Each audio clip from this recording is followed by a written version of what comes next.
Hello friends, சின்னவங்கலேருந்து பெரியவங்க வரைக்கும் எல்லாரும் ரொம்ப விரும்பி சாப்பிடக்கூடிய ஒரு டிஷ் இந்த பொட்டேட்டோ ஃப்ரை. காரத்துக்கு ஏற்ற மாதிரி ஃப்ரெஷ்ஷாக 10 மிளகு 10 வெள்ளைப்பூடு இடித்து போட்டு செஞ்சால் பொட்டேட்டோ ஃப்ரை செம்மையாக இருக்குங்க. இந்த பெப்பர் கார்லிக் பொட்டேட்டோ ஃப்ரை எப்படி செய்யலான்னு பார்க்கலாமா? ஒரு பேன் அடுப்பில் வச்சுக்கோங்க. அதில் எண்ணெய் சேர்த்துக்கோங்க, கொஞ்சம் கடுகு உளுந்தம்பருப்பு சேர்த்துக்கோங்க. அதோடு நம்ம ஃப்ரெஷ்ஷாக இடித்து வச்ச 10 வெள்ளைப்பூடை சேர்த்து நல்லா ஃப்ரை பண்ணிக்கோங்க. இதோட வேக வச்சு கட் பண்ணி வச்சுருக்கிற உருளைக்கிழங்கையும் இதோட சேர்த்துக்கலாம்.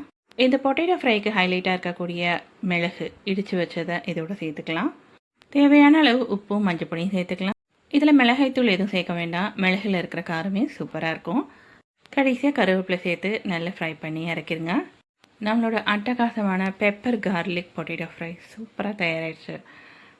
தயிர் சாதம், சாம்பார் சாதம், இந்த மாதிரி வெரைட்டி ரைஸ் எதுவாக இருந்தாலும் இந்த பொட்டேட்டோ ஃப்ரை செம்ம அட்டகாசமான காம்பினேஷனாக இருக்கும். இதே மாதிரி நீங்களும் ட்ரை பண்ணி பாருங்கள். தேங்க்யூ.